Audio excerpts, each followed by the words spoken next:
मैं जानती थी कि मेरे पति की नौकरी सऊदी अरब में है, लेकिन जब मैं ये सुनी कि शादी के बाद वह भी मुझे सऊदी अरब ले जाएंगे, मेरी खुशी का कोई ठिकाना ही नहीं रहा।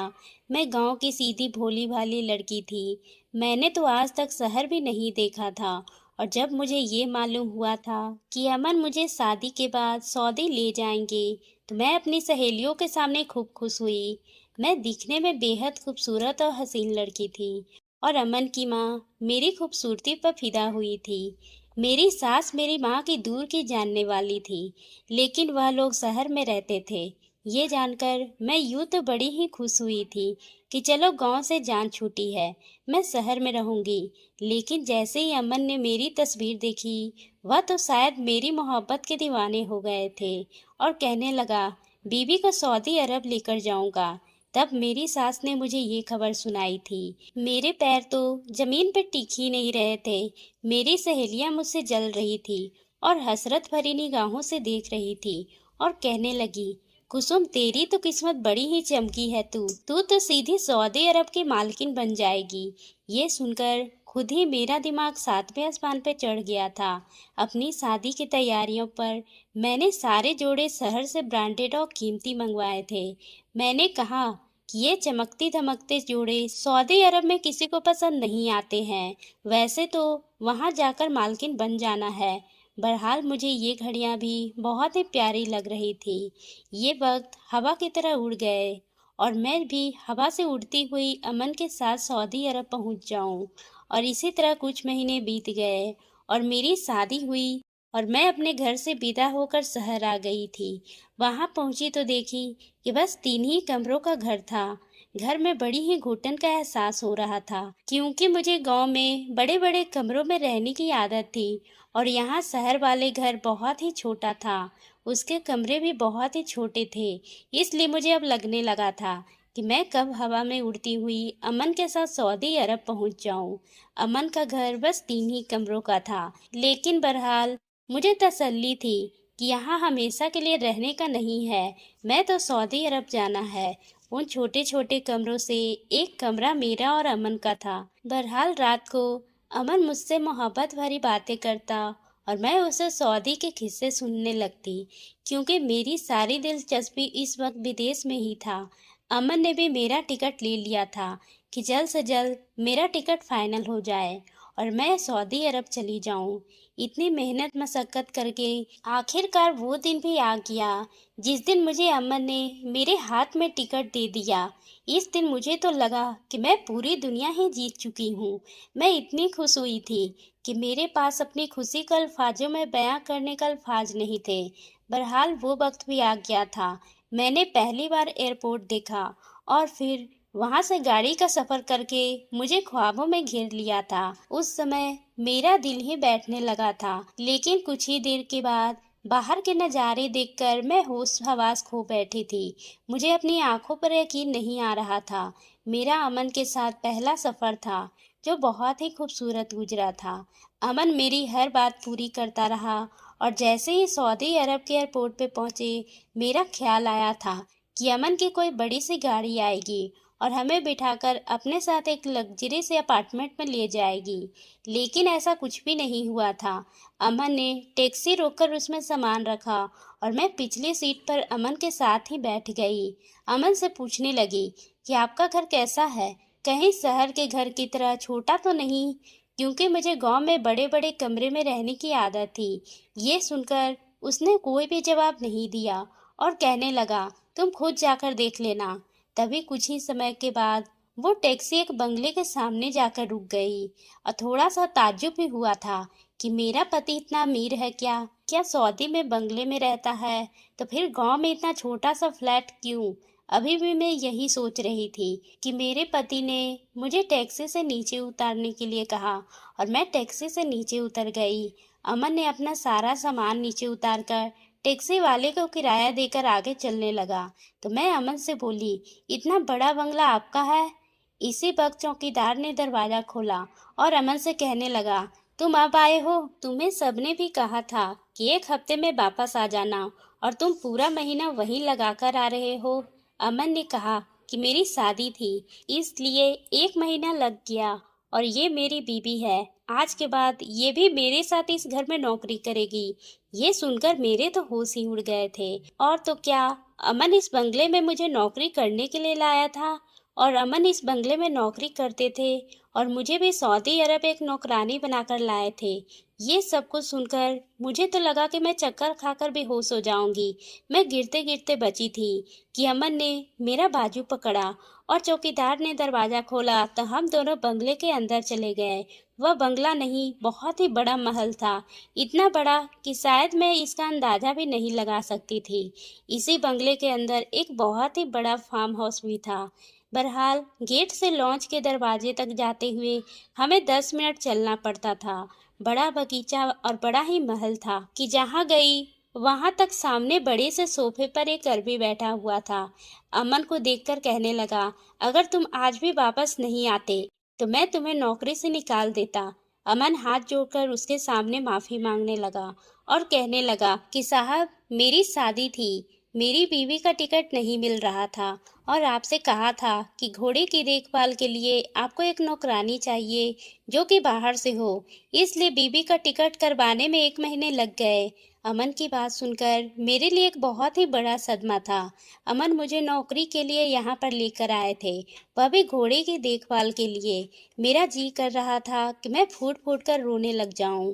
तो यह भी मेरी किस्मत ही थी जिस पर मैं गांव वाले के लोगों के सामने इतराती फिर रही थी, बड़ी बड़ी फेंक रही थी। इन सब के बावजूद मेरी आंखों में आंसू बहने लगे थे। इस अरबी आदमी ने मुझ पर अजीब सी नजर डाली और कहने लगा, ठीक है, क्वार्टर में जाकर आराम करो। कल से अपनी बीवी से कहना घोड़ा और घोड़ियों की देखभाल वही करेगी। अरबी का अंदाज बड़ा ही अजीब सा था। ये कहकर वो चला गया। जैसा कमरा शहर के फ्लैट में था, इससे भी छोटा सा कमरा हमारा क्वार्टर था जहां मुझे और अमन को रहना था। मैंने बड़ी ही हैरत से अमन को देखा, मगर वह तो जज्बात से अलग ही शख्स लग रहा था। मैंने कहा, इसलिए आप मुझे सऊदी अरब का टिकट चाहते थे? क्या मैं कोई नौकरानी हूँ जो यहाँ पर काम करूँगी? पूरे गांव में मेरे बाबा के ठाठ खत्म नहीं हुए थे जो मैं यहाँ घोड़े का अस्तबल संभाल लूंगी। मेरी बात सुनकर अमन ने मुझे गौर से देखने लगा। कहा कि तुम अपने घर में भी तो तुम गाय भैंस की संभालती थी, यहाँ भी तो बस ऐसे ही काम करना है। देखो, तुम कोई नवाब घर की नहीं हो। अगर मैं सऊदी अरब में अच्छे पैसे कमा रहा होता तो तुम जैसे गाँव की गवार लड़की से क्या शादी करता? यही सऊदी की किसी शहजादी से न कर लेता?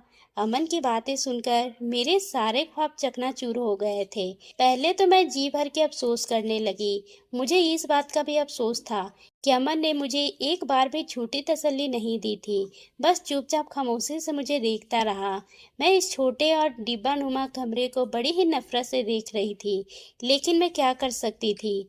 इसलिए मैंने अपनी जिंदगी के साथ समझौता कर लिया, क्योंकि जिंदगी ने मुझे अमन के साथ ही गुजारनी थी। इस बंगले में नौकर का खाना अलग ही बनता था और ज्यादातर मुझे यहाँ सारा काम वहाँ मौजूद एक नौकर ने समझा दिया और मुझे घोड़े का खाना खिलाना था। और उन घोड़ों की खासियत ये थी, वह खूबसूरत लड़की के हाथों से ही चारा खाते थे। नौकर ने भी यही कहा था कि अरबी को अपने घोड़े या घोड़ियों से बड़ी ही मोहब्बत है, इसलिए उसकी खिदमत पे लग गई। लेकिन मेरे लिए अजीब बात ये थी कि अरबी रोजाना एक अलग ही किस्म की घोड़ी का दूध निकलवाकर एक डोलची में डलवाता और 2 खूबसूरत लड़कियां वहां दूध को अरबी के कमरे में ले जाती। और सुबह नौकरों से मुझे सुनने को मिला कि रात को जो लड़की अरबी के लिए दूध ले गई थी, बंगाली ने उसे लाखों रुपए दिए। ये सुनकर मेरा दिमाग चकरा गया।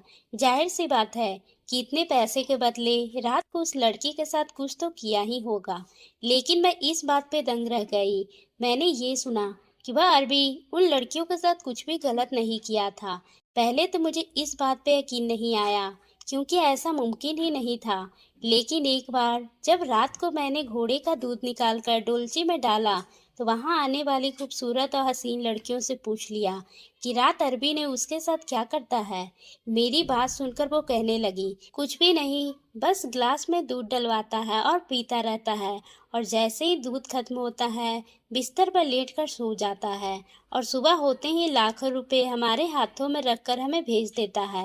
मेरे लिए ये बात बहुत ही अनोखी थी। बहरहाल मैं इस बात को ज़्यादा सीरियस नहीं ली और अपने काम से काम रखने लगी। लेकिन मेरे गुस्से का इम्तिहान उस वक्त पड़ गया जब मेरी तनख्वाह के सारे पैसे भी अमन अपने घर वालों को भिजवा दिया। इस दिन मेरी अमन से खूब लड़ाई हुई। मैंने कहा कि वह होता कौन है, मेरी मेहनत के पैसे और अपने घर वालों के पास भेजने वाला।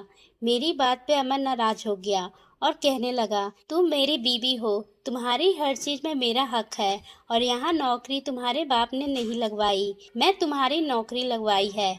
मुझे माँ की बात सुनकर अफसोस भी हुआ और गुस्सा भी आ रहा था कि दिन मेहनत करूँ और पैसे अमन ले जाए।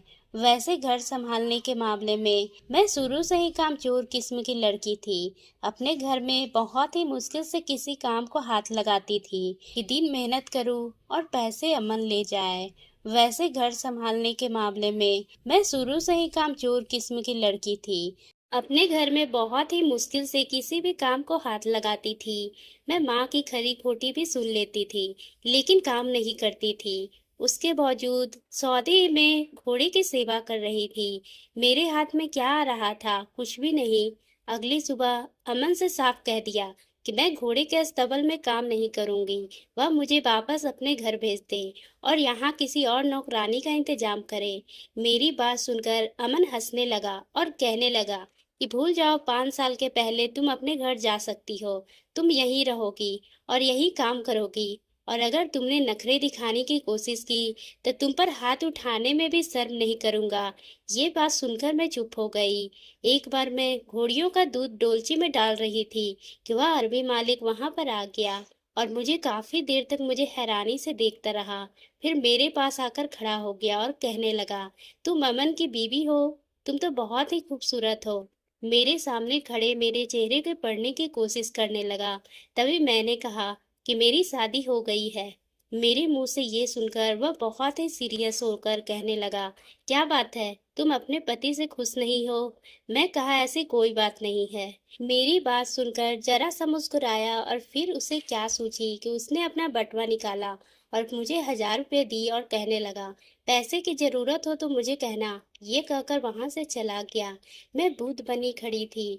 मैं वहां बात अमन से भी छुपा ली और एक दिन रात के समय मेरे पति ने कहा कि उस अरबी से जरा दूर ही रहना। मैंने कहा, क्यों? कहने लगा, वह आदमी अच्छा नहीं है। वह बात अपनी जगह है, लेकिन कभी भी अपनी कमजोरी इस आदमी के सामने मत रखना। अमन काफी सीरियस होकर ये बातें कर रहा था, लेकिन मेरा दिल दिमाग का झटका खाने लगा था। मैं तो अमन की सारी बातें बता चुकी थी और फिर मुझे हफ्ता पैसे खाने की आदत तो लग चुकी थी। एक दिन अमन ने मेरी माँ से मेरी बात करवाई तो माँ कहने लगी कि छोटी बहन का रिश्ता तय हो गया है और मैं तुम्हारी और जमाई जी की बड़ी ही तारीफें की है, इसलिए शादी में आ जाना।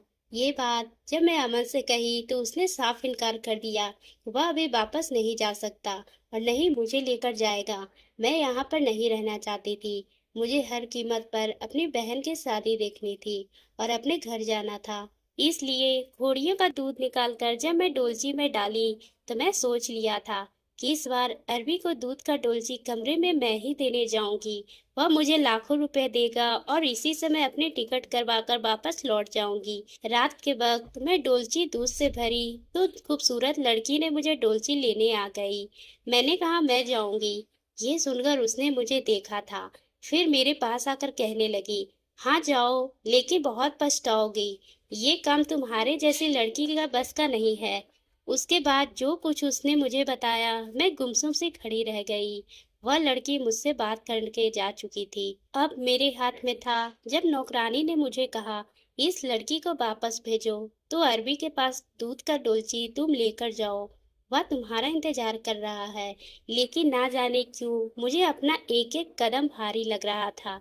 जैसे जैसे मैं अरबी के कमरे की तरफ बढ़ रही थी, मुझे लग रहा था कि जो मैं करने जा रही हूँ वह गलत है और अरबी इतना भी शरीफ इंसान नहीं है। ऐसा इंसान था जो सच में लड़कियों की मजबूरी का पूरा पूरा फायदा उठा सकता था। उसकी मुझ पर पहले से ही नजर थी और इससे जान गई थी कि मुझ पर लड़कियों के झूठ बोलने के लिए कहा गया था। अरबी उस रात भर कुछ नहीं कहता और सुबह लाखों रुपए देता और सामने अरबी सोफे पर बैठा था। अचानक मुझे अपने पीछे दरवाजा बंद होने की आवाज आई। औरत तो जा चुकी थी। अरबी ने हाथ में इशारे से मुझे सोफे पे बिठाया और मैं डोलची साइड पे रखी और घबराते हुए साइड के सिमट कर बैठ गई।